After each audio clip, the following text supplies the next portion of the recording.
So, welcome back to Kirby Lonsdale. It's been a while. Shake dry's on. It's in full length. Weather's closing in, isn't it? So, time to start actually putting some real world miles on, as you'll see, some new 30mm tyres. I've actually already done a couple of rides in these because I want to build this up as a more long-term kind of review and give it just not a knee-jerk reaction for the first time I've ride, because, you know, confirmation bias and all that. So I want to give it a full world review. I'm doing a 50 odd mile ride today with the club. Yeah, I think there's relatively smooth roads around here, which makes a difference. But let's put it into context, wind it back. So I've had the bike 9 months now. It's done 6,000 miles on the original Giant Gavia Corsa tyres. As you'll have seen on my challenge back in June, I had one flat. A self-sealed tubeless flat. That's it. That is it. One. And it's self-sealed. And a few weeks ago I had some seepage from that very same hole. It was a big hole that was previously patched on inside.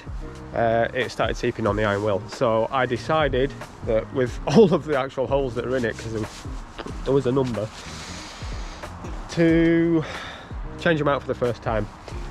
So I've decided to go for, should we get it the right way up? Let's have a look here. I've gone for some Continental GP5000 STR in 30mm. Now this TCR came with 25s. The Giant Gavia Corsa were 25s that actually measured 28. These are a 30mm tyre. I've not actually measured how wide they are. I'll do that and I'll put what size they are just there. Their actual physical dimension, that is. Now, reasons before I put a lot of miles onto this in my head are many. You can take it or leave it on the tubeless debate. Don't care. I'm on tubeless. It's what came with the bike. I'm on tubeless rims, so I need tubeless. Yeah. Anyway, right. Reasons are, I believe, lower air pressure is the big one for me. Now, if you're riding beautifully smooth roads like the Isle of Wight or track, 23s, 25s, ramp up your air pressure massively, because it doesn't matter. There is no awful bloody road surfaces, and let's be honest, England's roads aren't like that, or a lot of the UK's roads. I can't speak for Scotland, Ireland, because I've not been there, but I'm sure you'll let me know. Yeah, a lot of our roads, there's one that I use especially, that was on last night actually, I didn't record, my little local TT course. As soon as I cross the Cumbria-Lancashire border, the road surface becomes horrific, really horrific. It's been so bad in the past, I've had, not on this bike, I've had bottles jump out because of the road surface. It's chip and tar, and it just degrades in 6 months, and then they sweep it off, and then they clear it, and then they do it again. It's pointless, but that happens a hell of a lot. And not only that, potholes, just even here, like, I mean, this is a car park, so yeah, stuff like this here, these holes in the road. So to get out the way of this car, yeah, there's that everywhere. And I'll no doubt, I mean, patches everywhere, and we've all been on them, and if you look at your power meter, you have to put a lot more power down for the same speed. It's ridiculous. So with going down to 30mm tyres, I can drop the pressure. So I'm now running at about 73-ish PSI. It's what's recommended, I believe. I might be wrong. It's actually quite difficult to find information from Giant's website on what tyre pressures to run. When I was running the 25s, I was running at 85 psi, which apparently was too high, but clearly I didn't have any issues in the many months that I was doing it for, so take of that what you will. But I'm running it down at 73, so down at 73 psi means you sort of, the tyre soaks up more, plus the wider width, it just allows for more flex and what have you. Another reason I think is that a slightly lower tyre pressure, well no, it's not I think, it's facts. Lower tyre pressures mean there's a bit more sidewall deflection, a bit more deflection on the contact patch, which means I can corner faster. And downhill. That's a big one for me.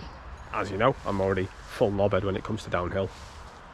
So any bonus I can get from cornering without losing grip, without losing the front end, will up my confidence even more. Slightly terrifying, but so you're right. I'm going to stop gabbing on now. I'm going to get on the bike. The weather's closing in. It's getting murky over there. I think we're riding out into the rain today, so I'm going to get on. I'll see you on the road. Halfway into this ride, we've had a change.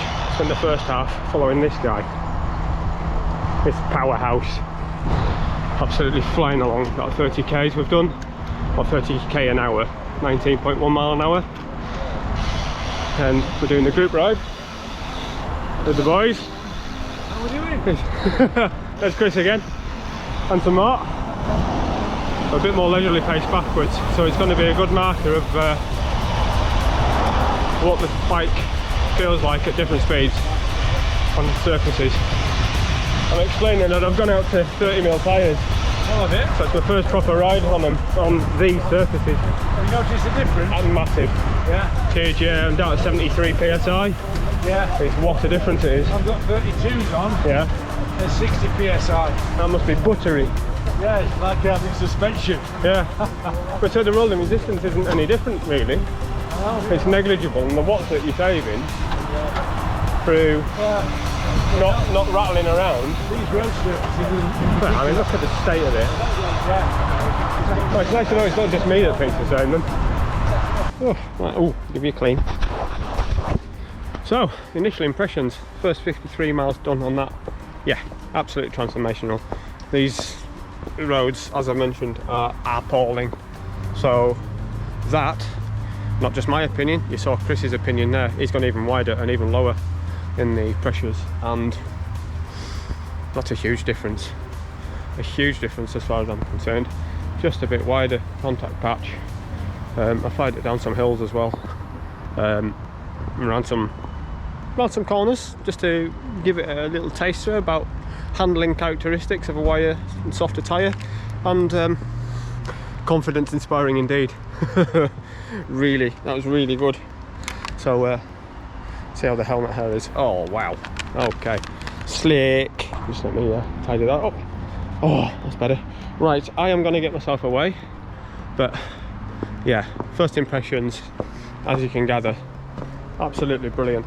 Oh, let's get my glasses in your way. Yeah, this has been, it's still quite clean. It's just started raining now.